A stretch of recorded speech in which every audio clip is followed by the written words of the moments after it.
ஜெபம். நல்லாண்டவரே, மாணவர்களுக்காக துதிக்கிறோம், சொத்திருக்கிற சுவாமி. இந்த சமூகத்திலே நாங்கள் ஒன்று கூடி வருவதற்கு கொடுத்த கிருபைகளுக்காக நன்றி செலுத்துகிறோம்.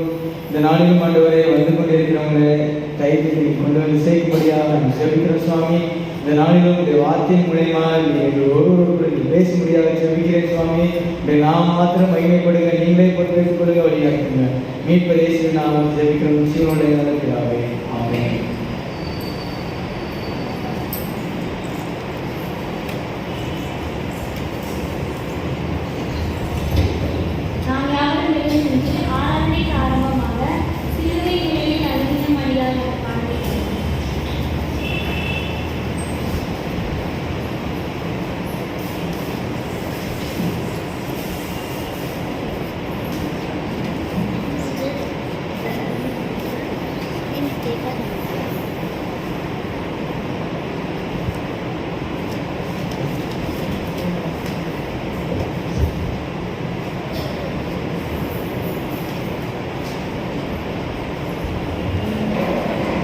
சிலுவை நிழலில் அனுதினம் அடியார் சாய்நிலை காரிடுவே. சிலுவை நிழலில் அனுதினம் அடியார் சாய்நிலை காரிடுவே. சிலுவை நன்பின் மறைவில் கிருபை நீய நிழலில் சிலுவை நன்பின்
இரண்டாம் ஆராதனை வறுமையை பின்பற்றுவோம். நாம் கடவுளை தொழுது கொள்வோம். கர்த்தர் ஆவியாய் இருக்கிறார். அவரை தொழுது கொள்கிறவர்கள் ஆவியோடும் உண்மையோடும் அவரை தொழுது கொள்ள வேண்டும். நம்முடைய பிதாவாகிய கடவுளாலும் கர்த்தராகிய இயேசு கிறிஸ்துவினாலும் உங்களுக்கு கிருபையும் சமாதானமும் உண்டாவதாக. இது கர்த்தர் உண்டு பண்ணின நாள். இதிலே களிகூர்ந்து மகிழ கடவோம். சூரியன் உதிக்கும் திசை தொடங்கி அது அஸ்தமிக்கும் திசை மட்டும் கர்த்தருடைய நாமம் துதிக்கப்படுவதாக. கர்த்தர் ஒளியாய் இருக்கிறார். அவரில் எவ்வளவேனும் இருள் இல்லை. அவர் ஒளியில் இருக்கிறது போல நாமும் ஒளியிலே நடந்தால் ஒருவரோடு ஒருவர் ஐக்கியப்பட்டிருப்போம். அவருடைய குமாரனாகிய இயேசு கிறிஸ்துவின் இரத்தம் சகல பாவங்களையும் நீக்கி நம்மை சுத்திகரிக்கும். 2. நீங்கள் உங்கள் வஸ்திரங்களை அல்ல, உங்கள் இதயங்களை பிடித்து உங்கள் தேவனாகிய கர்த்தரிடத்தில் திரும்புங்கள். அவர் இரக்கமும் மன உருக்கமும் நீடிய சாந்தமும் மிகுந்த கிருபையும் உள்ளவர். அவர் தீங்கிற்கு மனஸ்தாபப்படுகிறவருமாயிருக்கிறார். ஆண்டவரே, எங்கள் உதடுகளை திறந்தருளும். பிதாவுக்கும் குமாரனுக்கும் பரிசுத்த ஆவிக்கும் மகிமை உண்டாவதாக. திரியேக கடவுளை போற்றுதல். சேனைகளின் கடவுளாகிய கர்த்தரே, நீர் பரிசுத்தர், பரிசுத்தர், பரிசுத்தர். வானமும் பூமியும் ஒரு மகிமையால் நிறைந்திருக்கின்றன. உன்னதத்திலே ஓசன்னா.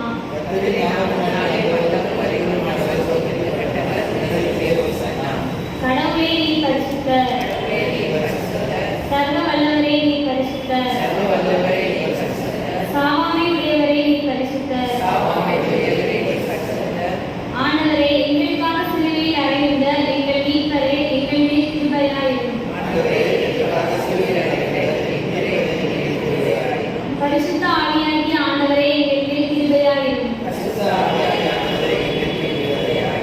ஆண்டவரே, எங்கள் ஜெபங்களையும் ஆராதனையையும் ஏற்றுக்கொண்டு எங்கள் மேல் கிருபையாயிரும்.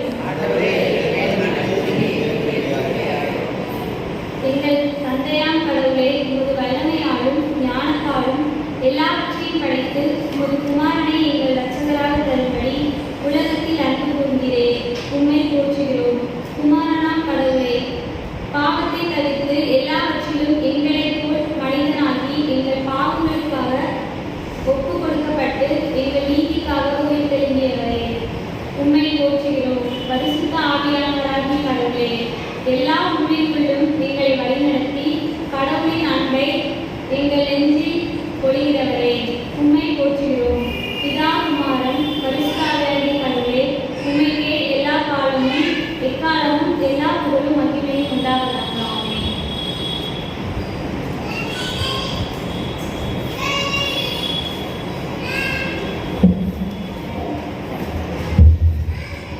பாவ அறிக்கை.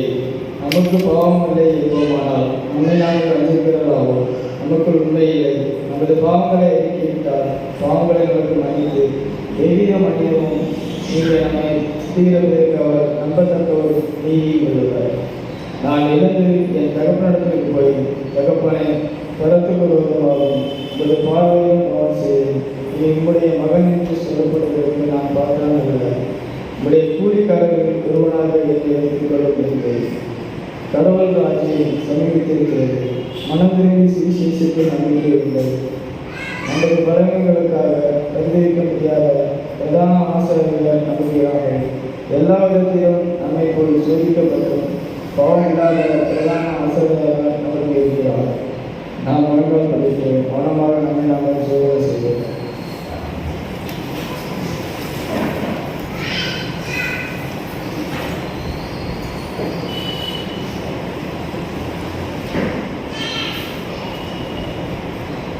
யாவரும் பாவரை சேர்த்து செல்வோம். சர்வ வல்லமையெல்லாம் இருந்த இறக்கமுள்ள பிதாவே, தப்பிப்போன ஆடைகளைப் போல நாங்கள் எங்கள் வழிகளுக்கு போனோம். எங்கள் இதயத்தின் யோசனைகளுக்கும் விருப்பங்களுக்கும் இணைந்தோம். ஒரு பரிசுத்த கற்பனைகளுக்கு விரோதமாய் குற்றம் செய்தோம். செய்யத்தகாதவர்களை செய்யாமல் செய்யத்தகாதவர்களை செய்கின்றோம். எங்களுக்கு சுகமே இல்லை. ஆனாலும் ஆண்டவரே, தேவதைகள் ஆண்டவரை நேசிக்கும் மூலமாய் மனிதருக்கு அடி செய்த வார்த்தைக்கும் நீ வாய்ப்புள்ள குற்றங்களை கிடைக்கிறது. கட்டிடங்களை அடிக்கடி எங்கள் அவர்களுடன் இருக்கப்படியே ரசிக்கப்பட்டது. ஏகும் ஏகமுள்ளவர்களாவது உங்களுடைய பரிசுத்த நாமத்துக்கு மகிமைக்காக நாங்கள் தேவ பக்தி நீதி எளித புத்தியில் உள்ளவர்களாக நடந்து வர இயேசு கிறிஸ்துவின் மூலம் எங்களுக்கு சேவை செய்வது. ஆமென்.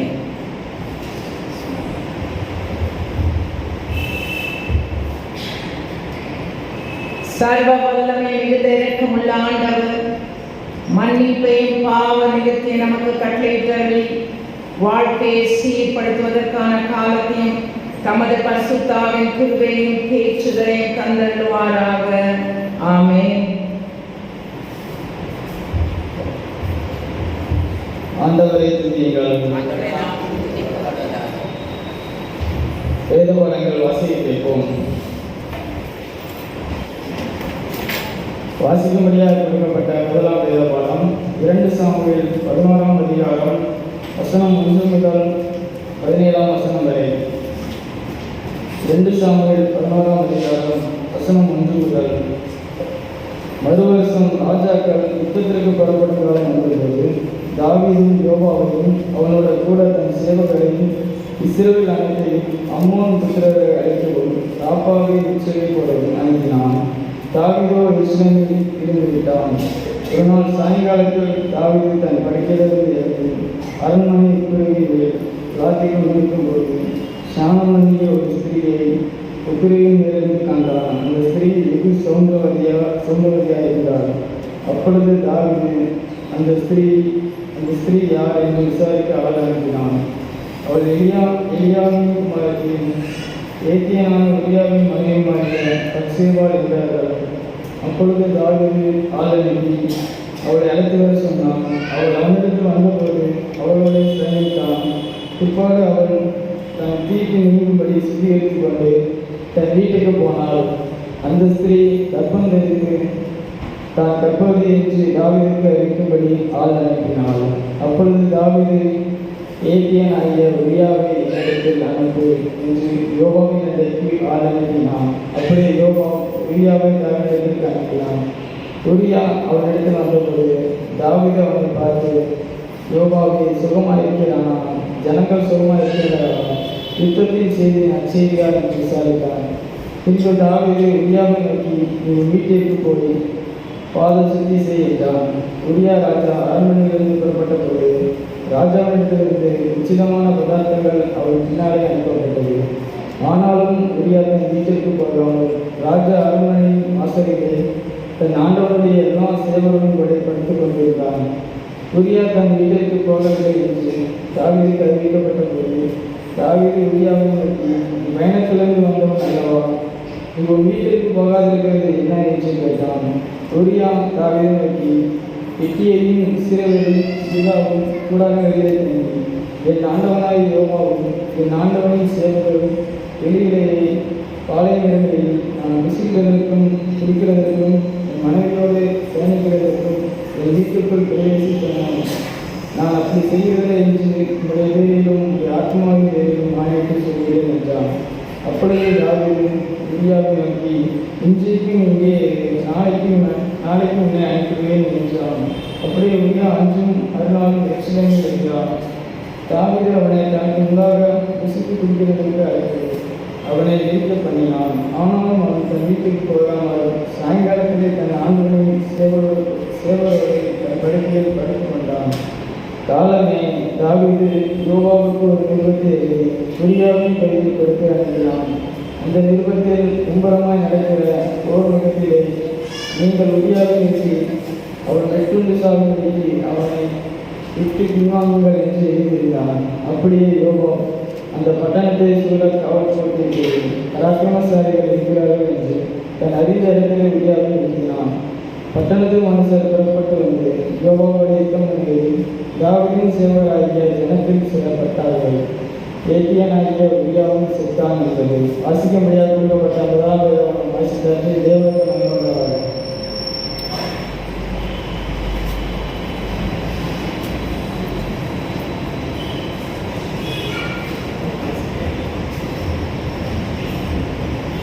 இரண்டாம் வேதபாடம் சங்கீதம் 51. தேவனே, உமது கிருபையின்படி எனக்கு இறங்கும், உமது மிகுந்த இரக்கத்தின்படி என் மீறுதல்களை நீங்கள் என்னை சுத்திகரியும். என் அக்கிரமம் நீங்க என்னை முற்றிலும் கழுவி என் பாவம் மற என்னை சுத்திகரியும். என் மீறுதல்களை நான் அறிந்திருக்கிறேன். என் பாவம் எப்பொழுதும் எனக்கு முன்பாக நிற்கிறது. தேவனை ஒருவருக்கே விரோதமாக நான் பாவம் செய்து உமது கண்களுக்கு முன்பாக பொல்லாங்கானதை நட்டித்தேன். நீர் பேசும்போது உம்முடைய நீதி விளங்கவும், நீர் நியாயம் தீர்க்கும்போது உம்முடைய பரிசுத்தம் விளங்கவும். இதை அறிக்கையிடுகிறேன். இதோ நான் துர்குணத்தில் ஒருவானேன். என் தாய் என்னை பாவத்தில் கற்பம் தரித்தார். இதோ உள்ளத்தில் உண்மையாயிருக்க விரும்புகிறீர். அந்த காரணத்தில் ஞானத்தை எனக்கு தெரியப்படுத்துவீர். நீ என்னை ஈர்சோப்பினால் சுத்திகரியும், அப்பொழுது நான் சுத்தமாவேன். என்னை கழுவியருளும், அப்பொழுது நான் உறைந்த மழையிலும் வெண்மையாவேன். நான் சந்தோஷமும் மகிழ்ச்சியும் கேட்கும்படிக்கு செய்யும், அப்பொழுது நீர் நொறுங்கின எலும்புகளை கழிக்கூடும். என் பாவங்களை பாராதபடிக்கு நீர் உமது முகத்தை மறைத்து என் அக்கிரமங்களை எல்லாம் நீக்கியருளும். தேவனே, சுத்த இருதயத்தை என்னில் சிருஷ்டியும், நிலைவரமான ஆவியை என் உள்ளத்தில் புதுப்பியும். உமது சமூகத்தை விட்டு என்னை தள்ளாமலும் உமது பரிசுத்த ஆவியை என்னிடத்திலிருந்து எடுத்துக்கொள்ளாமலும் இரும். உமது இரட்சணையின் சந்தோஷத்தை திரும்பவும் எனக்கு தந்து உற்சாகமான ஆவி என்னை தாங்கும்படி செய்யும். அப்பொழுது பாதகருக்கு உமது வழிகளை உபதேசிப்பேன். பாவிகள் உம்மிடத்தில் மனம் திரும்புவார்கள். தேவனே, என்னை ரட்சிக்கும் தேவனே, இரத்த பலிகளுக்கு என்னை நீங்களாக்கிவிடும். அப்பொழுது என் நாள் உம்முடைய நீதியை கம்பீரமாய் பாடும். ஆண்டவரே, என் உதடுகளை திறந்தருளும். அப்பொழுது என் வாய் உம்முடைய புகழை அறிவிக்கும். பலியை நீர் விரும்புவதில்லை, விரும்பினால் செலுத்துவேன். தகன பலியும் உமக்கு பிரியமானதல்ல. தேவனுக்கேற்கும் பலிகள் நொறுங்குண்ட ஆவிதான். தேவனே, நொறுங்குண்டதும் நறுங்குண்டதுமான இருதயத்தை நீர் குறைப்பனி. சியோனுக்கு உமது பிரியத்தின் படி நன்மை செய்யும். எருசலேமின் மதில்களை கெட்டுவீராக. அப்பொழுது தகன பலியும் சர்வாங்க தகன பலியும் ஆகிய நீதியின் பலிகளில் பிரியப்படுவீர். அப்பொழுது உமது இடத்தின் மேல் காளைகளை பலியிடுவார்கள். This is the word of the Lord. Thanks be to God.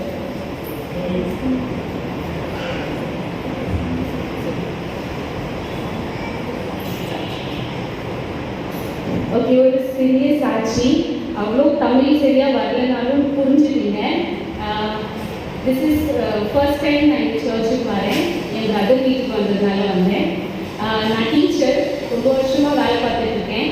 And 2019 நான் அப்ராட் போகிறதுக்காக ஒரு எக்ஸாம்லாம் ப்ரிப்பேர் பண்ணி எல்லாமே பண்ணிட்டேன். ஆனால் எனக்கு அந்த டைமில் ஆல்மோஸ்ட் எல்லாம் டன் ஆனதுக்கப்புறம் எனக்கு எதுவுமே கிடைக்கல. அதுக்கப்புறம் நான் எனக்குள்ளே நினச்சது என்னென்னா, இந்த ஜீசஸ்க்கு எதுவும் வில் இல்லை, பர்பஸ் ஜீசஸ்க்குரியது இல்லைன்னு நினச்சிட்டு நான் அதுக்கப்புறம் அதை என்றைக்குமே நினச்சி கூட பார்த்ததில்லை. Now we are in 2022, almost 3 years அந்த மாதிரி ஆனதுக்கப்புறம் எனக்கு ஒரு நாள் அவங்களா கால் பண்ணி, அந்த இன்ஸ்டிடியூட் எனக்கு கால் பண்ணி கூப்பிட்டாங்க. அப்போது நான் வந்து ஃபஸ்ட் டைம் அது ஆங்கிலம் முடிச்சுட்டு 2வது தடவை எனக்கு அது வேண்டாம் அப்படின்னு சொல்லிட்டு தான் நான் வேண்டாம்னு சொன்னேன். அவங்க திருப்பியும் ஒரு மந்த்துக்கு அப்புறம் என்னை திருப்பியும் கூப்பிட்டாங்க. இந்த டைம் நீங்கள் வாங்க மேம், எல்லாமே வந்து நடந்துடும் அப்படின்னு சொல்லிட்டு. அப்புறம் நான் அவங்ககிட்ட சொன்ன உடனே வந்து I will have to ask. நான் கடவுள்கிட்ட இந்த பர்பஸ்க்கு நான் போகலாமா இல்லையா அப்படின்னு சொல்லிட்டு. ஸோ என்னுடைய ஹேபிட் என்னன்னா மார்னிங்கும் ஈவினிங்கும் பைபிள் ரீட் பண்ணுற ஹேபிட் உண்டு. மார்னிங் எழுந்திரிச்ச உடனே கண்டினியூஷனாக ரீட் பண்ணுவேன். ஸோ அன்றைக்கி நான் வாசிக்க வேண்டிய அதிகாரம் வந்து நெஹேமியா சாப்டர் 2. அதில் நெஹேமியா ப்ராஃபிட்டும் வந்து ராஜா கிட்ட கேட்பாங்க, ஜெருசலேமுடைய வாலை நான் கெட்ட போகலாமான்னு பெர்மிஷன் கேட்பாங்க. அண்ட் அதுக்கு எஸ்ங்கிற பெர்மிஷன் தான் வரும். ஸோ அதில் வந்து காடுடைய டிஸ்கிரேஸ் எல்லாம் மாற்றுவாங்க, எப்போவுமே அவருடைய கையும் கூட இருக்கும் அப்படிங்கிறதான் வாசிச்சு எனக்கு எதுவுமே தெரியாது. அதுக்கப்புறம் நிறைய எக்ஸாம்ஸ் நிறைய ப்ரொசீஜர் இருந்தாலுமே எனக்குள்ள ஒரு நம்பிக்கை இருந்தது தட் இது காட் எனக்கு சொல்கிறதுனால கண்டிப்பாக இது நடக்கும் அப்படின்னு சொல்லிட்டு. அப்போ நான் அவங்ககிட்ட இனிஷியேட்டாக மேக் பண்ணி yes I will go for it அப்படின்னு சொல்லி சொன்னேன். அதுக்கப்புறம் ப்ரொசீஜர் எக்ஸாம்ஸ் அதில் எல்லாருக்கும் வந்து தோணுது ஒன்றுனா, எப்படி நீ பண்ணுவ, தனியாக இருந்து நீ பண்ணியிருக்கியா? எனக்கு தனியாக இருக்கிற ஃபீலிங் காட் எப்பவுமே தந்ததே கிடையாது. எவ்ரி டைம் எனக்கு எக்ஸாம் எழுதணுமா, நிறைய விஷயங்கள் கடந்தெல்லாம் வந்தாலுமே அதில் எங்கிருந்தோ ஒரு ஹெல்ப் எனக்கு கண்டிப்பாக காட் கொடுத்துக்கிட்டே இருந்ததுனால அந்த ஸ்கூல்லையும் நான் போகிற ஸ்கூல்லையும் அந்த மேம்ஸ் எல்லாருமே நான் இது வரைக்கும் நேராக அவங்கள ஒரு நாள் கூட பார்த்தது கிடையாது. பட் அவ்வளோ ஹெல்ப் இன்னுமே எனக்கு பண்ணிக்கிட்டே இருக்காங்க. ஸோ அதே போல் இன்டர்வியூ அட்டென்ட் பண்ணி எல்லாம் ஆனதுக்கப்புறம் ஒரு நாளும் நான் சேலரி அவங்கக்கிட்ட கேட்கவே இல்லை. பிகாஸ் இது காடுடைய பர்பஸ், ஜீசஸ் நீ போக சொல்கிறதுனால நான் போகிறேன் அப்படின்னு சொல்லிட்டு. அப்போ அவங்கக்கிட்ட அவங்க எனக்கு லாஸ்ட்டாக கேட்கும்போது சொன்னாங்க, நீங்கள் மேம் ஒரு நாள் நான் எனக்கு சேலரி கேட்கல. அப்போ அவங்கக்கிட்ட நான் சொன்னது ஜீசஸ் எனக்கு எஸ் சொல்லியிருக்காங்க, அப்போ எல்லாமே ஜீசஸ் பார்த்துப்பாங்க, எனக்கு அது கேட்கணும்னு தோணவே இல்லை அப்படின்னு சொல்லிட்டு. ஸோ நான் சூஸ் ஆனது வந்து ஒரு அசிஸ்டன்ட் டீச்சர் ப்ரொஃபஸருக்கு தான் நான் போட்டேன் என்னுடைய அப்ளிகேஷன். பட் நான் செலக்ட் ஆனது வந்து சீனியர் டீச்சராக தான் செலக்ட் ஆனேன். ஸோ ஜீசஸை நம்ம ஃபேஸ்ஃபுல்லாக அவர் சொன்ன மாதிரியே நம்ம நடந்துட்டு இருந்தோம்னா நம்ம ஹம்பிளாக நம்ம நினைக்கிறதோட டபுள் போர்ஷனாக நம்மளுக்கு பிளெஸிங்ஸ் கிடைக்கும். என்னுடைய ஜேர்னி இனிமே தான் தொடக்க போகுது, நான் இனிமே தான் போகணும் ஃபார் 5 years. ஸோ எல்லாருமே எனக்காக ப்ரேயர் பண்ணுங்க, என் ஃபேமிலிக்காக ப்ரேயர் பண்ணுங்க. I will also pray for you and believe in Jesus, he is Xavier. Thank you.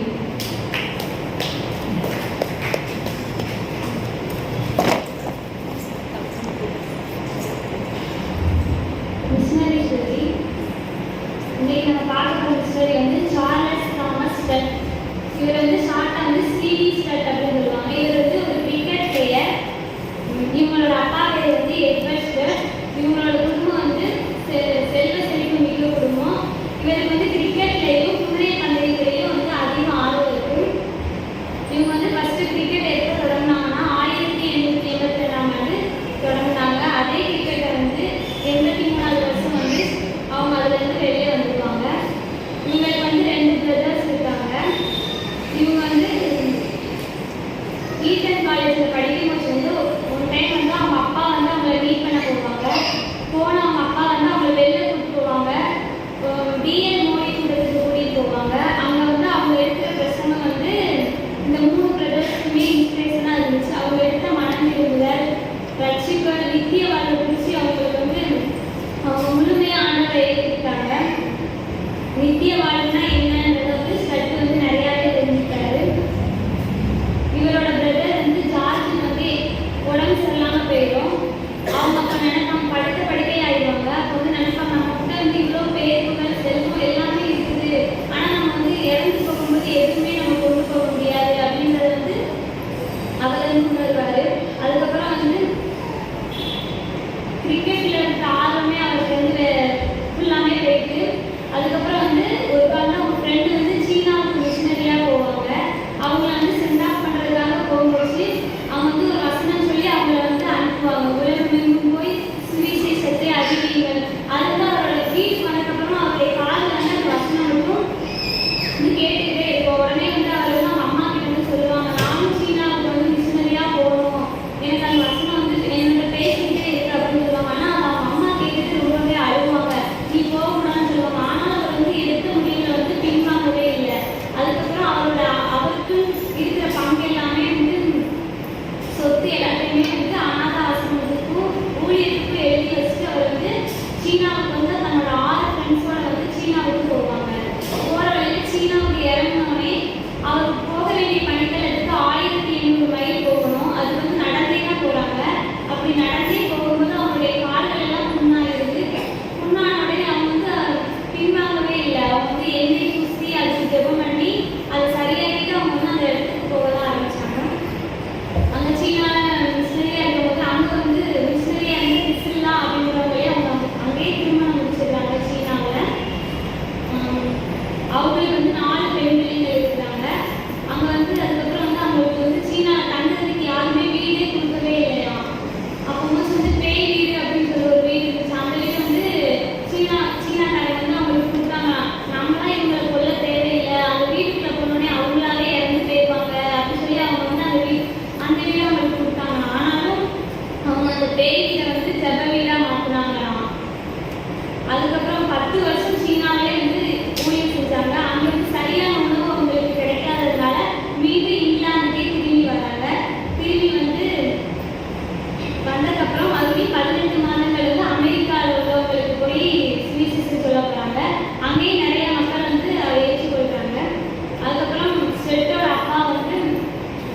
செய்வாங்க. அப்புறம் தமிழகத்தில் வந்து உதகமண்டலம் அப்படிங்கிறதுல 6 வருஷம் வந்து அவங்க மிஷினரியாக இந்தியாவில் வந்து ஊழியம் செஞ்சாங்க.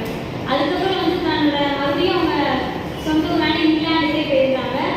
அங்கே வந்து மறுபடியும் வந்து நான் என்னோட கடைசி காலங்களே நான் போய் ஆப்பிரிக்காவில் போய் ஊழியம் செய்யணும், அங்கே வந்து நரமாமிசம் மனுஷங்களை சாப்பிட்றவங்க மத்தியில் போய் நான் ஊழியம் செய்யணும் அப்படின்னு ஆசைப்படுவாங்க அவங்க. ஆனால் வந்து டாக்டர்ஸ் எல்லாம் என்னோட உடலை வந்து பரிசோதிச்சு பார்த்தப்போ நீ வந்து அவ்வளோதான் உடம்புல வந்து எல்லாமே பலவீனமாக இருக்குது, எங்கேயுமே போக முடியாதுன்னு சொல்லுவாங்க. ஆனாலும் அவர் வந்து அதை வந்து இது பண்ணாமல் வந்து ஆப்பிரிக்காவுக்கு போவார். அதுக்கப்புறம் வந்து கேம்பிரிட்ஜ் பல்கலை மாணவர் வந்து 20 வயசு பையனும் சேர்ந்து அவங்க கூட அங்கே ஊழியம் செய்ய போவாங்க. அங்கே அந்த இடத்துக்கு போனோடனே அந்த நரமாமிசத்தை சாப்பிட்றவங்க வந்து இவரை வந்து சாப்பிடவே இல்லையே கேட்டால் இவருக்கு வந்து உடம்பு வந்து பலவீனமாக இருக்கிறதுனால வந்து இவன் உடம்பு சரியில்லாதுன்னு சொல்லி அவனை சாப்பிடவே இல்லை. அப்படின்னு அவர் சொல்லுவார், எனக்கு பலவீனமாக இருக்கிறது கூட அது வந்து நல்லதுதான் அப்படின்னு சொல்லி அந்த இடத்துல சொல்லுவார். ஆல்ஃபிரட் அப்படின்னு 20 வயசு பையனா அவர் கூட போவாங்க. அவர் அந்த 20 வயசு பையன் தான் வந்து புதிய ஏற்பாட்டையும் பழைய ஏற்பாட்டையும் அவங்க வச்சு மொழிபெயர்ப்பாங்க. பங்காளா அப்படின்ற மொழியில வந்து அந்த மக்களுக்கு ஏற்ற மாதிரி மொழிபெயர்ப்பாங்க. இப்படி வந்து தன்னோட ஊழியத்துக்கு வந்து இந்த பையன் ரொம்பவே ஹெல்ப் பண்ணுறதை பார்த்து தன்னோட பொண்ணை வந்து அவங்களுக்கு வந்து மனம் முடிச்சு வைப்பாங்க. அவங்க அங்கே வந்து பல சபைகளையும் ஆப்பிரிக்காவில் உண்டாக்குறாங்க. 200க்கும் மேற்பட்ட பாடல்களை வந்து ஸ்லெட்டரில் வந்து உண்டாக்குறாங்க. அதுக்கப்புறம் வந்து 1931ஆம் ஆண்டு வந்து ஸ்டேஜில் வந்து ஆப்பிரிக்காவில் வந்து பிரசங்கம் பண்ணிட்டு இருக்கும் போதே வந்து அவங்க உடல்நிலை சரியில்லாமல் பிரசங்கம் முடிச்ச உடனே வந்து விளையாட பெற்ற முத்துக்கள் அப்படின்றதுல வந்து அவங்க பிரசங்கம் பண்ணிட்டு முடிச்ச உடனே வந்து அவங்க வந்து கீழே வந்து மயங்கிடுவாங்க. உடல்நிலை சரியில்லாமல் பலவீனப்பட்டு வந்து கீழே விழுந்துருவாங்க. அந்த பிரசங்கம் பண்ண 3 நாள் கழிச்சு அவங்க மறிச்சும் போயிடுவாங்க. அவங்க வந்து சொல்லுவாங்க கடைசியாக வந்து நீங்கள் வந்து ஆலயங்கள் ஓசையை உட்காந்து பிரசங்கம் கேட்கும் அப்படி இருக்கணும்னு நீங்கள் ஆசைப்படுறீங்க, நானும் நரகத்தோட வாசல்ல நின்று நான் ஊழியம் செஞ்சேன் அப்படின்னு வந்து ஸ்டட் வந்து சொல்லுவாங்க.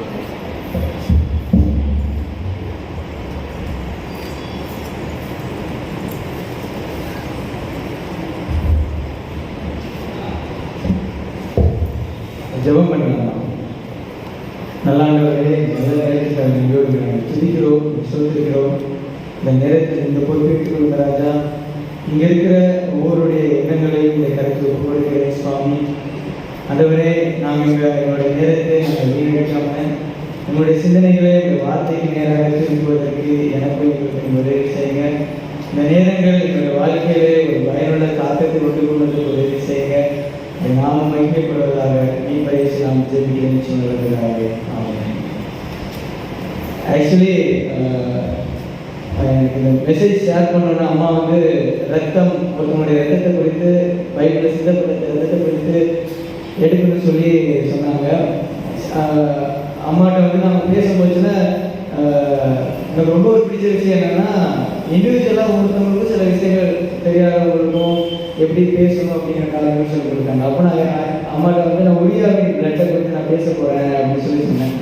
எனக்கு அப்போ கூட எனக்கு ரொம்ப பெருசாக ஒன்று தோணலை. ஆனால் அந்த உரியாவின் பிளட்டை குறித்து நான் வேதத்தை தியானிக்கும் போது வந்து ரொம்ப ஒரு பயம், ஒரு என்ன சொல்ல, ரொம்ப ஒரு பெரிய எச்சரிக்கை இந்த செய்தியில் இருக்குது அப்படின்னு சொல்லி கடவுள் எனக்கு வந்துனாங்க. அதான் இந்த டைட்டில் வச்சுருந்தேன். நிற்கிறவன் என்று சொல்கிறவன் நான் எல்லாத்திற்கும்படி எச்சரிக்கையாக இருக்கிறவன். ஃபர்ஸ்ட் செய்தி இப்படி இருக்க, தன்னை நிற்கிறவன் என்று எண்ணுகிறவன் இல்லாதபடிக்கு எச்சரிக்கையாக இருக்கிறவன். நமக்கு இந்த ஸ்டோரி தெரியும். உரியா யாரு அப்படின்னு சொல்லி நம்ம ஒரு உண்மையான ஒரு சேவகன். அவனுடைய ரத்தத்தை யார் வந்து சிந்ததா அப்படின்னா தாவீது. ஸோ நான் தாவீதை குறித்து யோசிக்கும் பட்சத்தில் யார் இந்த தாவீது? யார்? நமக்கு தாவீதுன்னு நமக்கு சொன்னோன்னு என்ன ஞாபகம் அப்படின்னா, கர்த்தருக்கு இருதயத்துக்கு ஏற்ற தாசன். சில நேரம் நம்ம யோசிக்கிறோம், யார் பாவம் செய்வாங்க? கடவுளுக்கு தூரமானவங்க, தண்ணி அடிக்கிறவங்க, தம் அடிக்கிறவங்க, கெட்ட வார்த்தை பேசுகிறவங்க, இவங்க தான் வந்து பாவம் செய்வாங்க. நாங்களாம் ரொம்ப படிச்சுருக்கோம், நம்மளாம் ரொம்ப நீட்டாக இருப்போம், ஆண்டோடைய வேதத்தை தூக்குறோம், நம்ம வந்து வேதத்தை பிரசங்கிக்கிறோம், நம்ம வந்து தினமும் வேதம் வாசிக்கிறோம், நாங்களாம் ரொம்ப அப்படின்னு நம்ம நினைக்கலாம். ஆனால் தாவீது கடவுள் சொல்றாரு, என் இருதயத்துக்கு ஏற்ற தாசன்னு கடவுள் சாட்சி கொடுத்த ஒரு மனுஷன் தான் தாவீது. அப்போ எவ்வளோ ஒரு எனக்கு இந்த வசனத்திலே எனக்கு ஒரு பெரிய எச்சரிக்கை ஆயிடுச்சு. இப்போ நம்மளாம் ஒன்றும் கிடையாது, நம்மளாம் எவ்வளோ ஜாக்கிரதையாக இருக்கணும் அப்படிங்கிறது தான். ரெண்டாவது, யார் இந்த தாவீது அப்படி பார்த்தீங்கன்னா, கடவுளுக்காக பக்தி வைராக்கியமாக இருந்த ஒரு மனுஷன். ஒரு சின்ன பையன், ஆடு மேய்க்கிற பையன், ஒரு நாள் போர்க்களத்துக்கு தன்னுடைய சகோதரனுக்கு உணவு கொடுக்க கொண்டு போகிறான். அங்கே ஒரு கோலியாத், ஒரு பெரிய ராட்சசன், அவன் வந்து யார்கிட்ட ஒத்தைக்கு வாங்க அப்படின்னு சொல்லிட்டு இஸ்ரவேலின் தேவனை சபிச்சு பேசுகிறான். அவனோட அண்ணன்மார் எல்லாருமே வந்து போர் வீரர்கள், இஸ்ரவேலில் எவ்வளோ போர் வீரர்கள் இருக்கிறாங்க, எல்லாரும் பயப்படுறாங்க. ஆனால் இந்த தாவீது சொல்கிறான், நான் என்ன செய்வேன், கர்த்தருடைய பேரை சொல்கிறான். அது எப்படி கடவுளுடைய நாமத்தை வீட்டில் இவன் வழங்குறது, இவனுடைய தலையை நான் துண்டாக்குன்னு சொல்லிட்டு என்ன செய்யறான். அவன் இவ்வளோ பெரிய ஆள், பயப்படவே இல்லை, என்னுடைய தேவன் அப்படின்னு சொல்லி தன்னுடைய கடவுளுக்காக பக்தி வைராக்கியமா இருந்த ஒரு மனுஷன். சில நேரங்களில் நம்ம ஆலயத்துக்கு கூட பக்தி வைராக்கியமா வர்றது கிடையாது, ஆனா தன் உயிரை பணைய வைத்த ஒரு மனுஷன், அவர் அந்த தாவீது. அடுத்து யார் பார்த்தீங்கன்னா, தேவனால் அபிஷேகம் பண்ணப்பட்டவன். அவன் ஆடி பேசிட்டு இருந்தான். அவன் வீட்டுக்கு வந்து சாமுவேல் வந்து தேடி வந்து கேட்கிறாரு. அவன் வீட்டில் அப்பா கூட மதிக்கல, அவனை கண்டுக்கிடவே இல்லை. ஒவ்வொருத்தராக கொண்டு வர்றாரு, யாருமே இல்லை அப்படிங்கிறாங்க. அப்போ கேட்கிறாரு சாமுவேல், இவதானா வெறும் பையன் இல்லையா அப்படின்னால ஒருத்தர் ஆடி பேசிட்டு இருக்கான், அவனை கூப்பிட்டுவான். அவன் கூப்பிட்டு வந்தாரு, இது பண்ண சொன்னா அவனை கூப்பிட்டு வந்து கடவுளால் தெரிந்தெடுக்கப்பட்ட அபிஷேகம் பண்ணப்பட்ட ஒரு மனுஷன். அடுத்து பார்த்தீங்கன்னா, சிறந்த ஆராதனை வீரன். அவருடைய பாடல்கள் தான் இன்னைக்கு நிறைய இடத்துல வேற டியூன் போட்டு நம்ம பாடிட்டு இருக்கிறோம். எத்தனை சங்கீதங்கள், கடவுளை அதிக முறை ஆராதனை செஞ்ச ஒரு மனுஷன். ஸோ நாம விழாம நான் நல்லா ஆராதனை செய்கிறேன், நான் நல்ல வேதத்தை வாசிக்கிறேன், நான் நல்லா பாடுறேன் அப்படிங்கிறதுனால நான் கடவுளுக்கு பிரியமா வாழ்றேன்னு அர்த்தமே கிடையாது. இன்னைக்கு நிறைய தெய்வ மனிதர்கள் நம்ம பார்க்குறோம், நிறைய பாடல்கள்ல ரொம்ப நல்லா இருக்கு, ஆனால் நம்மளோட வாழ்க்கைகள்ல ரொம்ப மோசமா இருக்கு. அடுத்து பார்த்தீங்கன்னா, பொறுமை உள்ள தாவீது. என்ன அவருக்கு பொறுமை ஆயிடுச்சு பார்த்தீங்கன்னா, கடவுள் அவருக்கு வந்து அபிஷேகம் பண்ணார், நீங்க ராஜாங்க அபிஷேகம் பண்ண அடுத்த நாள் ராஜா ஆயிட்டாரா? இல்லவே இல்லை. அவர் துரத்துறான், சவுலு கொலை செய்ய துரத்திக்கிட்டே இருக்கிறான். ஆனாலும் அவன் என்ன செய்யறான், கடவுள் சொன்னாரு, கடவுள் எனக்கு நேரத்தை வச்சிருக்கிறாரு, அவருக்கு சரியான நேரத்தை எனக்கு தருவார். ரொம்ப பொறுமையுள்ள ஒரு மனுஷன். அடுத்து எனக்கு ரொம்ப சாக்கான ஒரு விஷயமா இருக்கு, தன்னை கொலை செய்ய விரட்டினவனை கொலை செய்யாத தாவீது. ஒரு முறை பாடம் வச்சு ஈட்டி தூக்கி எறிவான், தப்பிச்சிருவான், தாவீது ஓடுவான். அடுத்து அவன் எங்கெங்க இருக்கான்னு பார்த்து ஆள் வச்சு விரட்டி அவனை கொல்றதுக்காகவே நிற்பான். ஆனாலும் அவன் 2 முறை அவனுக்கு வாய்ப்பு கிடைக்கும். 2 முறை என்ன செய்யலாம், தேவனால் அபிஷேகம் பண்ணப்பட்ட நாயகத்தை சேர்ந்து கை வைக்க முடியும். அப்படி அவன் எவ்வளவுக்குள்ள கடவுளுக்கு பிரியமான ஆளாக இருந்திருப்பார். அவர் கொலை செய்யாதவர் தான், தன்னை கொலை செய்ய வந்தவனையும் அவர் கொலை செய்யாத ஒரு மனுஷன் தான். ஆனாலும் அவர் என்ன செஞ்சார், கடைசியில் அவர் கொலை செஞ்சார். வாக்கில் உண்மையுள்ள தாவீது. யோனத்தானுக்கு ஒரு வாக்கு கொடுத்துருப்பான், நான் வந்து உன்னுடைய சன்னதியில் உள்ளவங்களுக்கு நான் வந்து என்ன செய்வேன், ஹெல்ப் பண்ணுவேன், நான் பழி வாங்க மாட்டேன் அப்படின்னு. அவன் ராஜாவானதுக்கு அப்புறமா அதை என்ன செய்வான், நிறைவேற்றுவான்.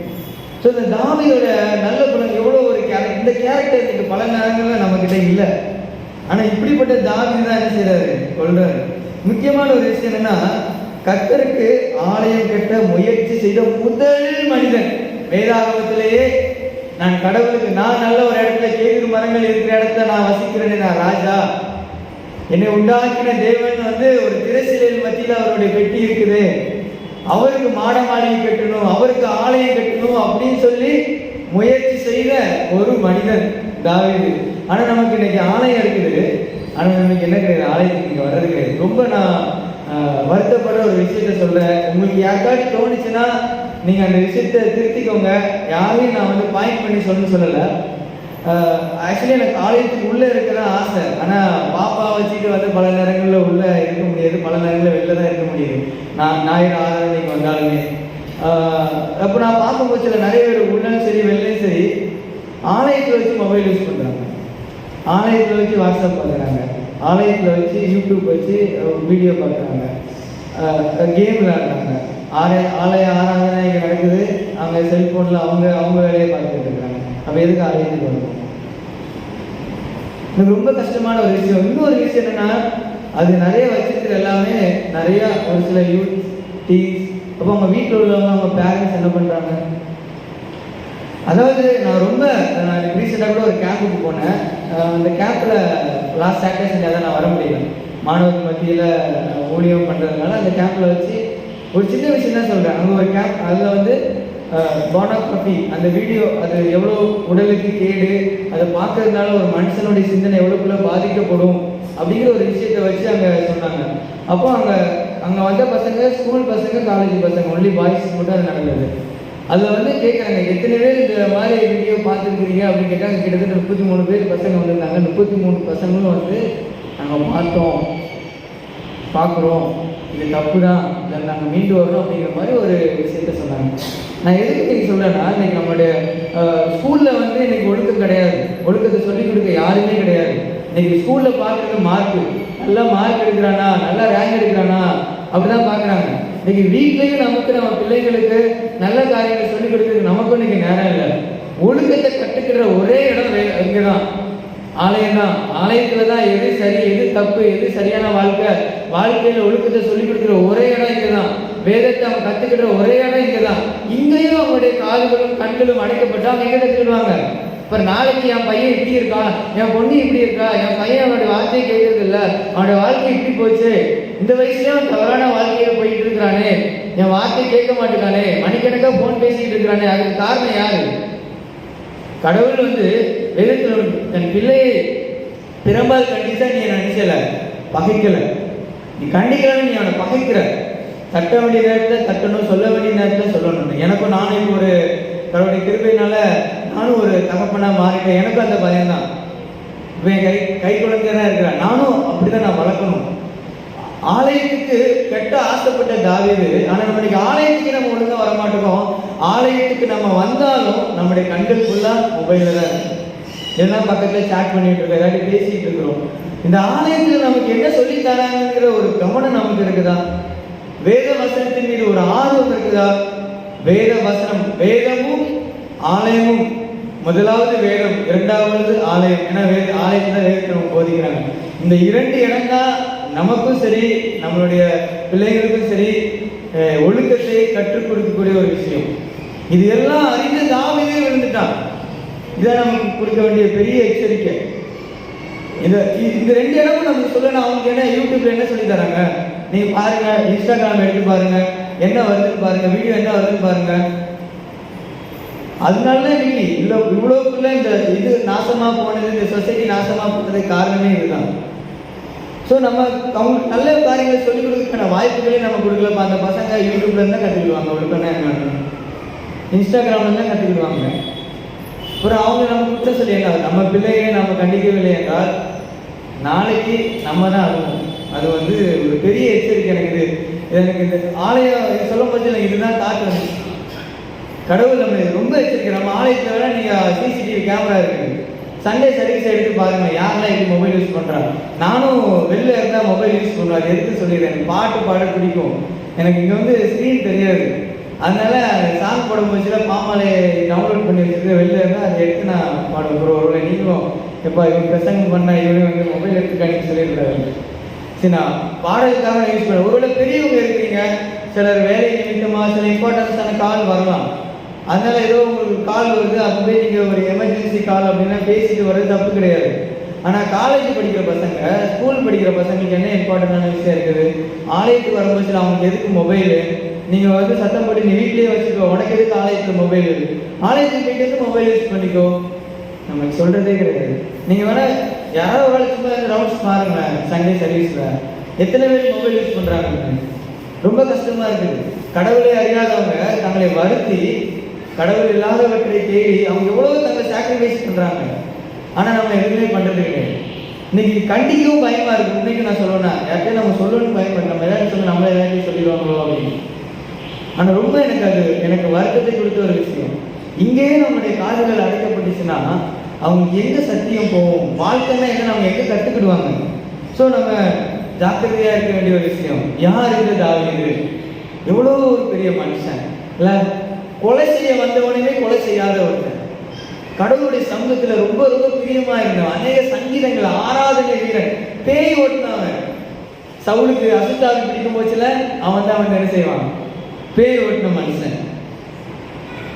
இப்படிப்பட்ட ஒரு மனுஷன் பாவம் செய்ய என்ன காரணம், எந்த விஷயத்தினால அவன் பாவம் செஞ்சான்? நிறைய நேரங்களில் தாவீதுடைய பாவத்தை குறித்து தான் நம்ம பேசி கேள்விப்பட்டிருப்போம்.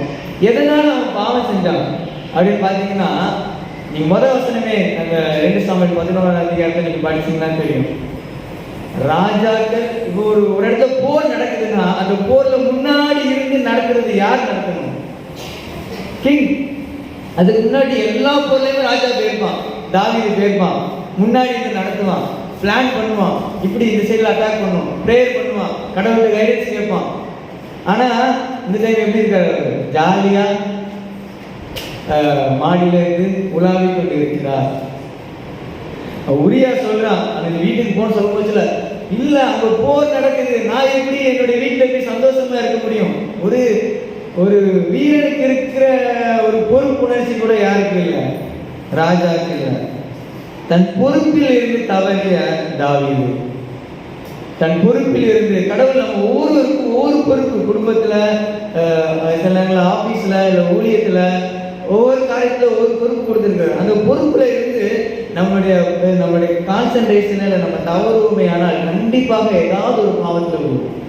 தாவீது விழுந்ததுன்னா இச்சை, பெண் இச்சைங்கிற பாவத்தில் விழுந்திருக்கலாம். இன்னைக்கு நிறைய பேர் பொருள் இச்சையில விழுந்திருக்கிறாங்க. நிறைய பேர் வந்து நிறைய விதமான, இன்னைக்கு பார்த்தீங்கன்னா நிறைய ஆன்லைன் ரம்மி, நிறைய அந்த இப்போ கிரிக்கெட்லாம் ஐபிஎல் ஆரம்பிச்சா இந்த சர்க்கிள் 11, ட்ரீம் 11 சொல்லி நிறைய சூதாட்டம் தான். ஆசை ஆசை ஆசை ஆசை பண ஆசை பண ஆசை சொல்லிட்டு போட்டுட்டு பணத்தெல்லாம் போட்டுட்டு நிறைய பேர் நல்லா சம்பாதிக்கிறவங்க என்ன செஞ்சுருக்காங்க, சூசைட் பண்ணியிருக்காங்க. காரணம் என்ன? ஆசை. ஏதாவது ஒரு ஆசை, கான்சன்ட்ரேஷன் மாறுது. கடவுள் தனக்கு ஒரு பொறுப்பு கொடுத்துருக்கிறாரு. அப்போ அந்த பொறுப்புல நம்ம எப்படி இருக்கணும்? உண்மையா இருக்கணும். இப்போ கடவுள் வந்து நமக்கு, நான் சொன்ன மாதிரி பேரண்ட்ஸ் அப்படின்னா தங்களுடைய பொறுப்பை, தங்களுடைய குழந்தைகளை சரியான விதத்தில் வளர்க்க வேண்டிய பொறுப்பு பேரண்ட்ஸ்க்கு தான். அது வந்து தாய்க்கும் தகப்பனுக்கு, பல இடங்களில் தாய்க்கு மட்டும் சொல்லிட்டு விட்டுருவாங்க, தகப்பனுக்கும், நான் ஒரு தகப்பனா இருக்கிறதுனால சொல்றேன், தகப்பனுக்கும் அந்த பொறுப்பு இருக்குது. அவங்க என்னென்ன பார்க்குறாங்க, அவங்க ஃப்ரெண்ட்ஸ் யாரு, அவங்களுடைய கேரக்டர், அவங்க என்னென்ன வார்த்தை பேசுறாங்க, அடிக்கடி என்னென்ன வெப்சைட் போகிறாங்க, இதெல்லாம் ரொம்ப ஜாக்கிரதையாக இருக்கணும். நம்ம வந்து 1990 இல்லை, இது 2022, ரொம்ப அட்வான்ஸ். நம்ம நினைக்கிறத விட அவங்க அட்வான்ஸாக இருக்கிறாங்க. சில பசங்கள்கிட்ட பேசும்போதெல்லாம் இப்படிலாம் இருக்குதா, அந்த அளவுக்கு அவங்க அட்வான்ஸாக இருக்கிறாங்க. ஸோ நம்மளும் அந்த விஷயத்தை கொஞ்சமாவது கற்றுக்கணும். அவங்க எப்படி இருக்கிறாங்க, என்ன பண்ணுறாங்க, அவங்களுடைய ஆக்டிவிட்டியை நம்ம பார்க்கணும், அவங்க சொல்லிக் கொடுக்க வேண்டிய விதத்தில் சொல்லிக் கொடுக்கணும். அதுக்காண்டி ரொம்ப அடிச்சு கிழிச்சி அப்படி கிடையாது, இது சரி இது தப்பு, இதனால இந்த விளைவு வருது அப்படின்னு சொல்லி அவங்க என்ன செய்யணும், சொல்லிக் கொடுக்க வேண்டிய கடமை ஒரு பெற்றோருக்கு. பொறுப்பை தவறுனா அது பெரிய பாவம். இன்னொரு விஷயம் பார்த்தீங்கன்னா, ஒரு புள்ளியில இருந்து ஒரு கோடு வரையணும். ஒரு புள்ளியில இருந்து இன்னொரு புள்ளி, ஒரு சின்ன கேப், ஒரு புள்ளியிலேருந்து 2 கோடு வரைங்களேன். ஆரம்பிக்கிறது ஒரு புள்ளியா இருக்கும், அதுக்குள்ள டிஸ்டன்ஸ் கம்மியா இருக்கலாம். ஆனா அந்த டிஸ்டன்ஸ் லாங்கா போக என்ன ஆகும், ரொம்ப டிஸ்டன்ஸ் ஆகிடும். பல நேரங்கள்ல நம் கடவுளை விட்டு இந்த ஒரு சின்ன விஷயம் தானே, இந்த ஒரு சின்ன விஷயம் தான், இது என்னை கடவுள் டிஸ்டர்ப் பண்ணாங்க, இதுக்கு அதுக்கு பிரச்சனை இல்லை, நான் எவ்வளோ பெரிய ஆள், தாவீது அப்படிதான். இதனால என்ன, அவங்க பாட்டு போர் நடக்குது அப்படின்னு இருந்தாங்க. கடைசியில் என்னாச்சு, ஒரு பெரிய பாவத்துக்கு நேராக என்ன செஞ்சிச்சு, வழி நடந்துச்சு. ஸோ நம்ம கடவுளுடைய விஷயத்துல இது சின்ன விஷயம், இது சின்ன பாவம், இது சின்ன பொய், இது சின்ன களவு, இது சின்ன சீரியல், இது சின்ன படம், எதுனாலும் ஓகே, இல்லை எதனாலும் நீங்கள் போட்டுக்கோங்க, கடவுள் உங்களுக்கு ஏதாவது உனக்குன்னா அதை போட்டுக்கோங்க, இது சின்ன விஷயம் தானே அப்படின்னு நினைச்சுக்காதீங்க. சின்ன விஷயம்தான் பின்னாடி பெரிய ஒரு டீவியேஷனை கொண்டு வரதா இருக்கும். அதுக்கப்புறம் தன்னுடைய கண்களின் இச்சைகளுக்கு அவன் என்ன செஞ்சான், அவனுக்கு ஒரு ஃபேமிலி இருந்துச்சு. தாவீது வந்து ஒரு வாலிபனான பையன் கிடையாது, கல்யாணம் முடிக்காத ஒரு பையன் கிடையாது, அவனுக்கு ஒரு ஃபேமிலி இருந்துச்சு. ஆனாலும் அவன் என்ன செய்யறான், தன்னுடைய இச்சையினால விழுந்து என்ன செஞ்சான், இதாகிடுச்சு. தன்னுடைய பதவியை தவறா பயன்படுத்தினான். அவன் பாவசிக்காக தன்னுடைய பதவி, அவன் ராஜா, அதனால கடவுள் அவனுக்கு என்ன பொறுப்பு கொடுத்திருந்தாரு, நீ இஸ்ரவேலை பாதுகாக்க வேண்டும், இஸ்ரவேல் மக்களுக்கு நல்ல ஆட்சியை கொடுக்க வேண்டும், இஸ்ரவேல் மக்களை கடவுளுக்கு நேராக நீ வழிநடத்த வேண்டும். அதனால கடவுள் அவனுக்கு ராஜாங்கிற போஸ்டர் கொடுத்தாரு. ஆனா தாவீது என்ன செஞ்சிட்டாரு, தன்னுடைய சுயநலத்துக்காக என்ன செஞ்சிட்டான், அங்கே போ, அது யார் விசாரி, அது எந்த வீடு, யார் வீடு, அது யார், அவங்க அப்பா அம்மா யார், அவங்க ஹஸ்பண்ட் யார், கூப்பிட்டு வா. ஸோ தன்னுடைய பதவியை தவறாக பயன்படுத்தின தாவீது. இந்த ஒரு காரணத்தினால தாவீது என்ன செஞ்சான்? பாவம் செஞ்சான். அது இருந்துங்க தன்னுடைய பொறுப்பை மிஸ்யூஸ் பண்ணா, தன் பொறுப்புல இருந்து விலகினான், தன் கண்களின் இச்சைகளுக்காக என்ன செஞ்சுட்டான்? விழுந்துட்டான். அடுத்து தாவீது செய்த பாவம் என்ன? தேவனுடைய கட்டளையை மீறினான். என்ன கட்டளை? பிறருடைய மனைவியை இச்சையாக இருப்பாயாக, கொலை செய்யாது இருப்பாயாக. 2 கட்டளையும் அவன் செஞ்சான். கடவுளுக்கு ஏற்ற மனுஷன்தான், இருதயத்துக்கு ஏற்ற தாசன் அப்படின்னு கடவுள் அவனை பற்றி அங்கீகரித்தார். ஆராதனை வீரன். ஆனா அவர் என்ன செஞ்சார்? இப்போ பல நேரம் நம்ம யாரா கூட இருக்கலாம், நாங்கெல்லாம் இப்படி, நான் அவ்வளோ பைபிள் வாசிக்கிறாங்க, எனக்கு அவ்வளோ பைபிள் நாலேஜ் இருக்கு, ஒன்றும் கிடையாது, பாவம் செய்யணும். தாவீதே விழுந்துட்டான். எச்சரிக்கை, எனக்கு அதான் பெரிய இது. தாவீதே விழுந்துட்டான். த கிங் இஸ்ரேல பெரிய 2 கிங் யாருன்னா சால் அண்ட் தாவீது. சவுலும் தாவீதும் தான் 12 கோத்திரத்தையும் ஆண்ட அரசர்கள். எந்த ஒரு அதிக ஆண்ட அரசர்கள். இப்போ வரைக்கும் நீங்க பாத்தீங்கன்னா வரலாறுன்னு சொல்லும் போதுல தாவீதுடைய வாழ்க்கையை வந்து அழிக்க முடியாத ஒரு விஷயம். மற்ற 22-44 ராஜாக்கள் இஸ்ரவேலர்களுக்கு வந்தாங்க, இஸ்ரவேலருக்கு யூதாவுக்கு. அவங்க பேர்லாம் நமக்கு அவ்வளவா தெரியாது. ஆனா தாவீது யாருன்னு தெரியாம இருப்போம். அவ்வளோ பெரிய ராஜா. கடவுளுடைய கட்டளை என்ன செஞ்சிட்டாரு? மீறிட்டாரு. அடுத்து வந்து சீக்கிரம் முடிச்சிருந்தேன். அடுத்து வந்து என்ன செஞ்சா தன்னுடைய பாவத்தை மறைக்க முயற்சி பண்ணார். ஆகா கப்பமாயிட்டு அவங்க என்ன பண்ணலாம்? உரியாவை கூப்பிடுறாரு, நீங்க வா வீட்டுக்கு போ அப்படிங்கிறாரு. அவன் போக மாட்டேன்னு உட்காருறான். அவங்க தண்ணி அவனை ஊற்றி கொடுக்குறாரு. தண்ணி கொடுத்தா வீட்டுக்கு போவாங்க, நாங்கள் போக மாட்டோம். அப்போ என்ன செய்யறாங்க? கொண்டுடலாம் அப்படின்னு என்ன செஞ்சிடலாம்? க்ளோஸ் பண்ணிடலாம், முடிச்சிடலாம் அப்படின்னு என்ன செஞ்சுட்டான்? இவன் வந்து செஞ்சுட்டான். யாரை கொலை செய்யறாங்கன்னா உண்மையான ஊழியக்காரன். அவன் அவ்வளோ டெடிக்கேட்டடான ஒரு ஒர்க்கர், ஒரு போர் வீரன். அவனே என்ன செய்யறான்? கொலை செஞ்சுட்டான். பாவம் நம்ம செஞ்ச ஆரம்பிச்சுன்னு வச்சுக்கோங்களேன், நம்மளே மாற்றிடும், நம்மளை மிருகமாக்கி நம்மளுடைய சென்ஸ், அந்த உணர்வை. சவுளை கொல்ல ட்ரை பண்ணும்போது தன்னை கொலை செய்ய வந்தவனே அவன் கொல்லாதவன் தனக்கு உண்மையானவனை கிட்ட செய்யறான், கொலை செய்யற அளவுக்கு தன்னுடைய இதாகிடுச்சு. அதுக்கடுத்து நீங்க பாத்தீங்கன்னா பாவத்தோட விளைவு, நான் ரொம்ப வேகமா போறேன். பாவத்தோட விளைவு ரொம்ப முக்கியமான ஒரு விஷயம். நம்ம பாவம் செஞ்சுட்டோம்னா அது நமக்கு என்ன பாதிப்பு கொண்டு வரும் பார்த்தீங்கன்னா, தன்னை நீதிமானாவே என்ன வச்சு என்ன அப்படின்னா, யாரு நாத்தான் வேல் வந்து சொல்லுவாரு, இந்த மாதிரி ஒருத்தர் இருந்தான், அவனுக்கு ஒரு ஆடு இருந்துச்சு, பக்கத்துல ஒரு பெரிய செல்வந்தன் இருந்தான், அவன் நிறைய ஆடு இருந்துச்சு. அப்போ அவன் வீட்டுக்கு ஒருத்தன் வந்தான், அந்த ஒத்த ஆடை எடுத்து வெட்டி அவன் என்ன செஞ்சுட்டான்? விருந்து வச்சுட்டான் ராஜாவே அப்படின்னு சொன்ன உடனே யார் அவனை நான் வந்து கொல்லாம விட மாட்டேன், என்னுடைய ராஜ்யத்தில் அப்படியே அப்படிமா உடனே நாத்தான் வேல் சொல்லுவான், அது வேற யாரும் நீங்க தான். ஸோ அடுத்த ஆளுக்கு நீதி வழங்க ரெடியா இருக்கிறவங்க தங்களுடைய வாழ்க்கையை ஆராய்ந்து பார்க்கறது இல்லை. ஐயோ நாம இப்படி பண்ணோமே, ஒருத்தர் கொலை செய்தோமேன்னு அந்த குற்ற உணர்வு கூட அவனுக்கு இல்லை, குற்ற உணர்வே இருக்காது. அதுக்கு பார்த்தீங்கன்னா எப்பவும் கடவுள் அவங்களோட பேசுற, கடவுள் அவங்களோட பேசுவார், தாவீதும் கடவுளோட பேசுவார். ஆனால் இப்போ 3வது மனுஷன் நாத்தான் வேல் வந்து பேச வேண்டிய நிலைமைக்கு தாவீதோட நிலைமை என்ன ஆகி போச்சு? பரிதாபமாக ஆகி போச்சு. உறவு அவ்வளவுக்குள்ள உடைஞ்சு போயிடுச்சு. பாவத்தோட விளைவு என்னது? பனிஷ்மெண்ட், தண்டனை. தண்டனை யாரு கிடைச்சிச்சு? ராஜாவுக்கு. ஆனா தாவீதோட வாழ்க்கை இப்படி முடிஞ்சு போகுது. கடைசி அந்த ஒரு விஷயத்துக்கு நம்ம 5 minutes எடுத்துக்கலாமா? ஓகே. ரொம்ப முக்கியமான ஒரு விஷயம் என்னன்னா, உண்மையான மன திரும்புதல் ஜெபமும். உண்மையான மனம் திரும்புதல் என்னன்னா, தாவீது அதுக்கப்புறம் அந்த பாவத்தை பண்ணவே இல்லை. நீங்க 1 ராஜாக்கள் 1 அதிகாரம் நீங்க வாசிங்கன்னா, தாவீதுக்கு வயசாயிடும். வயசானவங்க என்ன பண்ணுவாங்கன்னா, எல்லாரும் தாவீது வயசாயிடுச்சு, அவர் சாக போறாரு, அவருக்கு உடம்புல அனல் வரல, அப்ப என்ன செய்யறாங்க, இவருக்கு ஒரு அழகான பெண்ணை கொடுக்கலாம், ஒரு இளமையான பெண்ணை கொடுக்கலாம் அப்படின்னு சொல்லிட்டு அவருக்கு வந்து ஒரு இளமையான பெண்ணை அவரோட கொடுப்பாங்க. ஆனா அவர் வந்து அந்த பெண் மேல கையே வைக்க தொட்டு கூட போவார். ஒரு முறை அவர் பாவம் பண்ணாரு, ஆனா அடுத்த முறை கடவுள்கிட்ட மனம் திரும்பினால அந்த பாவத்தை திரும்ப செய்யவே இல்லை. அதுக்கப்புறம் அந்த 59 சங்கீதத்தை கொஞ்சம் நல்லா ரீட் பண்ணுங்க. அது ஒவ்வொரு வார்த்தையும் முக்கியம். அவரோட அறிக்கையில ஒவ்வொரு நான் பாவி, கடவுள் சமூகத்தை ஒத்துக்கிட்டார். ஆமா நான் பாவம் செஞ்சேன், நான் ரத்தபலி, என்னோட ரத்தபலிக்கு என்ன செய்யுங்க, நீங்களாக எனக்கு சுத்த இருதயத்தை தாங்க. என் இருதயம் ஃபுல்லாக அழுக்காயிடுச்சு ஆண்டவரே, நான் பாவம் செஞ்சதுனால என் எண்ணம் ஃபுல்லாக கரெக்ட் ஆயிடுச்சு, என்னை சுத்திகரிங்க. இயேசு கிறிஸ்துவினுடைய ரத்தம் சகல பாவங்களை நீக்கி நம்மை சுத்திகரிக்கும். அப்போ இன்னைக்கு நமக்கு நம்ம ஒருவேளை கடவுள் நமக்கு நிறைய காரியங்கள் எதிர்பார்க்கறது, அவர்கிட்ட நம்ம வந்து பேசணும்.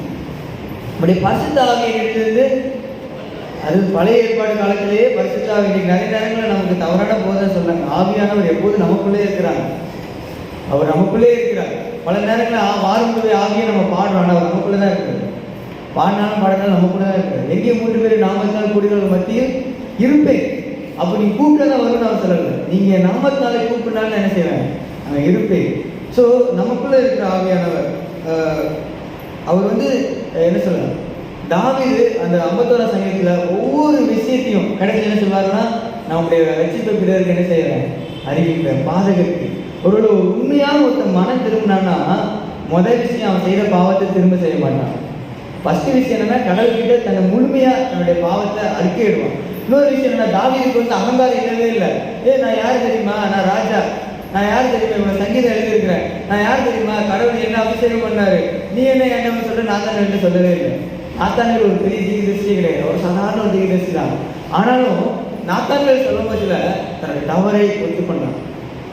ஆனால் இன்னைக்கு நிறைய நேரங்களில் நமக்கு அநேக வசனங்கள் காரியங்கள் சொல்லப்படுது, ஆனால் இன்னைக்கு யாருக்கோ இன்னைக்கு நான் இல்லை. நீங்கள் எப்படி என்ன பார்த்து சொல்லலாம், நான் ஒன்றும் தப்பு செய்யலை, இதெல்லாம் ஒரு எனக்கு கிடையாது. அப்படி நம்ம பல நேரங்கள் நம்ம தட்டி கழிக்கிறவங்களா இருக்கணும். ஆனால் தாவீது பெரிய ராஜா, வேத பல அநேக வசனங்கள் அவர் எழுதியிருக்கிறாரு, சத்தியங்கள் எழுதியிருக்கிறார். ஆனாலும் ஆமாம் நான் தான் மன்னிங்க. ஸோ நாமளும் நம்மளை ஆராய்ந்து பார்க்கலாம், கண்களை மூடலாம். பெரிய ராஜா, பெரிய ஆராதனை வீரன், கடவுளுக்கு இருதயத்துக்கு ஏற்ற தாசன், ஆனால் அவர் என்ன செஞ்சிட்டாரு, பாவம் இருக்காரு. நம்ம யோசனை பண்ணி பார்க்கலாமா, கடவுள் நிறைய பொறுப்பு கொடுத்துருக்காரு நமக்கு. அந்த பொறுப்பில் நம்ம உண்மையில் இருக்கலாமா, இருக்கிறோமா, படிக்கிற விஷயத்தில் நம்ம படிக்கிறோமா, வேலையில் ஒழுங்காக இருக்கிறோமா, குடும்பத்தில் ஒழுங்காக இருக்கிறோமா, ஆலயத்தில் ஒழுங்காக இருக்கிறோமா, யோசனை பண்ணி பார்க்கலாம். நிறைய காரியங்கள் கடவுள் கண்டிப்பாக நம்மளோட பேசியிருப்பாங்க. நம்ம விட்டு கொடுக்கலாம். நல்ல ஆண்டவரே, நீங்களே பொறுப்பேற்றுக் கொள்ளுங்க ஆண்டவரே. சுத்த இருதயத்தை எங்களை தருவீங்க, நிலவரமான ஆவி எங்களுக்கு புதுப்பிங்க ராஜா. நீங்கள் எங்களை வழிநடத்துங்க, நமக்கு பிரியமாய் வாழ உண்மையான மன திரும்புதலோடு நாங்கள் வாழ்வதற்கு நீங்கள் உதவி செய்யுங்க. நீ பிரேசனம் ஆமென்.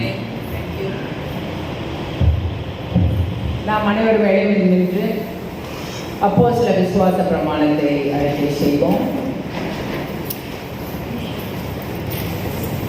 சேர்ந்து சொல்லுவோம். வானத்தையும் பூமியை படைத்த சர்வ வல்லமுள்ள பிதாவாகிய தேவனை விசுவாசிக்கிறேன். அவருடைய ஒரே குமாரனாகிய நம்முடைய நாதர் இயேசு கிறிஸ்துவை விசுவாசிக்கிறேன். அவர் பரிசுத்த ஆவியினாலே கன்னிமரியாளுக்கு உட்பவித்து பிறந்தார்.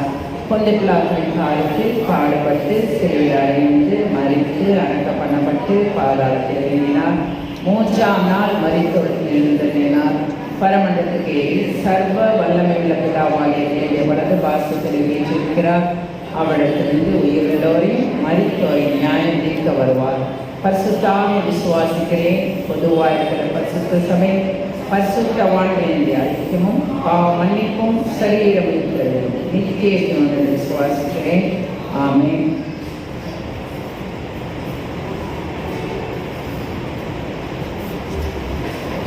காணிக்கை பண்ண தாவீதை சொல்லுங்கள்.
இந்த நாளிலும் அருமையாக வசனங்களை நமக்கு தாவீதின் பாவம், தாவீதின் பெருமைகள் எத்தனையோ அப்பேற்பட்ட தாவீது பாவம் செய்ய அந்த சூழ்நிலை. ஸோ ஸ்டீஃபனுக்கு நன்றி, எலிசபெத் ராணிக்கு நன்றி, அதே போல் உங்கள் அக்கா மகள் சாந்தி சொன்ன சாட்சி ரொம்ப ரொம்ப ரொம்ப சந்தோஷம்.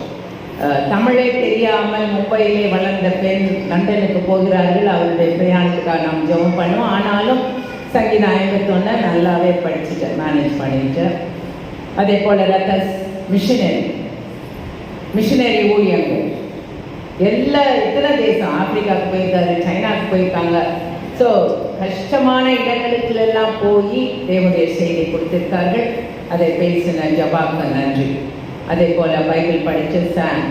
ஸோ குடும்பத்தின் மக்களுக்கு நன்றி. தொடர்ந்து ஆண்டவர் உங்களை ஆசீர்வதிப்பாராக. உங்கள் கை எல்லா காரியங்களும் நன்மை தருவார், நிச்சயமாக தருவார். ஜபம் செய்வோம். ஸ்தோத்திரிக்கிறோம் ஆண்டவரே, நன்றியோடு நாங்கள் ஸ்தோத்திரிக்கிறோம், துதிக்கிறோம் அப்பா. உங்களுடைய வசனங்கள் வாயிலாக நீர் எங்களோடு பேசுகிறீர்கள். எச்சரிப்பு சத்தத்தை நாங்கள் கேட்க, எங்கள் பிள்ளைகளை ஆண்டவரை சரியான பாதையை நாங்கள் நடத்த, அவர்களுக்கு நாங்கள் முதலாவது முன்மாதிரியாக இருக்க எங்களுக்கு அருள் புரியும். வந்திருக்கிற ஒவ்வொரு ஆசீர்வதித்தலும் அன்பின் தகப்பனே, உம்மை கனப்படுத்துவதை நீ கனப்படுத்துகிறீர். உண்மையாக விசுவாசித்து ஆண்டவரை உம்மிடத்திலே விண்ணப்பம் செய்கிற ஒவ்வொருவருக்கும் அந்த விண்ணப்பத்தை நீர் ஆண்டவரை கேட்டு பதில் தருவி நன்றி செலுத்துகிறோம். அந்த ஒவ்வொருடைய கரங்களிலே கொடுக்குறோம் அப்பா. எங்கள் திருச்சபைக்காக நன்றி செலுத்துகிறோம் ஆண்டவரே. சண்டே ஸ்கூல் ஊழியத்திற்காக செபித்த நாட்கள் பல நாட்கள் உண்டு ஆண்டவரே. உம்முடைய தயவாக தடைகளை நீர் அகற்றினதற்காக நன்றி செலுத்துகிறோம். எங்களுடைய பிள்ளைகள் ஒவ்வொருவருக்காக நாங்கள் செபிக்கிறோம் அப்பா. நீ கொடுத்த ஈவு, the most precious gift on earth is our children and grandchildren. அன்பின் ஆண்டவரே, அவர்களுக்கு ஆண்டவரே நல்வழிப்படுத்துவதற்காக எங்களுடைய ஆசிரியர்களுக்காக நாங்கள் செபிக்கிறோம். அன்பின் ஆண்டவரே, நீரே அவர்களை உம்முடைய வல்லமையால் நிரப்பி ஆண்டவரே, எத்தனையோ ஆசிரியர்கள் பள்ளியிலும் கல்லூரியிலும் பணிபுரியும் வேண்டும். ஆனாலும் அவர்கள் இந்த ஊழியத்தை தெரிந்து கொண்டிருக்கிறார்கள். பிள்ளைகளுடைய ஊழியம் அதிமுக்கியமான ஊழியம் ஆண்டவரே. அவர்களை நீர் ஆசீர்வதித்து வழிநடத்துமானாக செபிக்கிறோம். தொடர்ந்து ஆண்டவரை குடும்பத்தின் மக்களுடைய கரங்களிலே கொடுக்கிறோம் அப்பா. பொறுப்படுத்திக் கொள்ளும், ஆசீர்வதித்தருளும். இப்பொழுது ஆண்டவரே, ஒவ்வொருவருடைய தேவை உமக்கு தெரியுமாப்பா.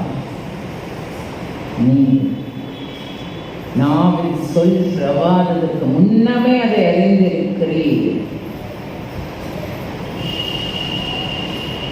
ஏற்ற வேளையிலே நேர்த்தியாக காரியங்களை செய்கிறவர் நீரப்பா. இந்த கரத்திலே நாங்கள் எல்லாவற்றையும் ஒப்புக்கொடுக்கிறோம். தேர்வு காயத்தமாக பிள்ளைகளுக்காக நாங்கள் செபிக்கிறோம் அப்பா. உங்களுடைய ஞானத்தால் நிரப்பும், நல்ல ஞாபக சக்தியை தாங்க. அதே போல ஆண்டவரே, எத்தனையோ சேதங்கள் தேசங்களிலே நடக்கின்றன. இருமாப்பு, கடின இருதயத்தை ஆண்டவரை நீர் மாற்றமா நம்ம செபிக்கிறோம். தலைவர்களுக்கு அந்த அன்பை தாங்க. எத்தனையோ சிறு பிள்ளைகள், பெரியவர்கள், பெண்கள் ஆண்டவரே, எத்தனையோ வீரர்கள், எத்தனையோ ஜெனரல்ஸ், எத்தனையோ நஷ்டம். இந்த அழிவான நேரத்திலிருந்து அன்பின் இயேசுவே அந்த தேசங்களை நீ காப்பாற்றுமாறு பாதத்தில் கெஞ்சி வருகிறோம். நீ சொல்ல ஆகும், நீ கட்டளையிட நிற்கும். அன்றைய நாடுகளுடைய பாதத்தில் நாங்கள் எல்லா தேசங்களும் ஒப்புக் கொடுக்கிறோம். எங்களுடைய தேசத்தை ஒப்புக் கொடுக்கிறோம். தொடர்ந்து நீரே எங்களை வழிநடத்தி காத்துக்கொள்ளுமாறு சொல்லிக்கிறோம். எங்களுடைய கரங்களை தாழ்த்தி ஒப்புக் கொடுக்கிறோம். ஆசீர்வதித்தல்லும் இயேசுவின் நீண்டான நாமத்தில் ஜெபம் கேளும் பிதாவே, ஆமென். சேர்ந்து சொல்லுவோம். பரமண்டலம் இருக்கிற எங்கள் பிதாவே, இந்த நாமம் பரிசுத்தப்படுவதாக, இந்த ராஜ்யம் வருவதாக, உம்முடைய சித்தம் பரமண்டலத்திலே செய்யப்படுகிறது போல பூமியிலும் செய்யப்படுவதாக. இந்த அப்பத்தை இன்றுக்காக எங்களுக்கு விரோதமாய் குற்றம் செய்கிற நாங்கள் மன்னிக்கிறது போல எங்கள் குற்றங்களை மன்னித்து எங்கள் சோதனைகள் பிரவேசிக்க பண்ணாமல் தீமை நின்று ரட்சிக்கப்படும். ராஜ்யம் வல்லமை நிர்ணயிக்க முடியவில்லை. ஆமென். என் ஆத்மாவே கர்த்தரை ஸ்தோத்திரி, என் மூலமே பரிசுத்த நாமத்தை ஸ்தோத்திரி. என் ஆத்துமாவே கர்த்தரை ஸ்தோத்திரி, அவர் செய்த சகல உபகாரங்களையும் மறவாதே. ஆமென். நம்முடைய கர்த்தராகிய இயேசு கிறிஸ்துவின் கிருபையும் பிதாவாகிய தேவனுடைய அன்பும் தூய ஆவியின் ஐக்கியம் என்றும் என்றும் நம் அனைவரோடும் இருப்பதாக. ஆமென். பாமாலை 88 என்ற அருள் காலம்.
கர்த்தர் உங்களோடு இருப்பாராக. சமாதானத்தோடே போகக்கடவோம். எல்லாருக்கும் நன்றி, ஸ்தோத்திரம். தேங்க்யூ.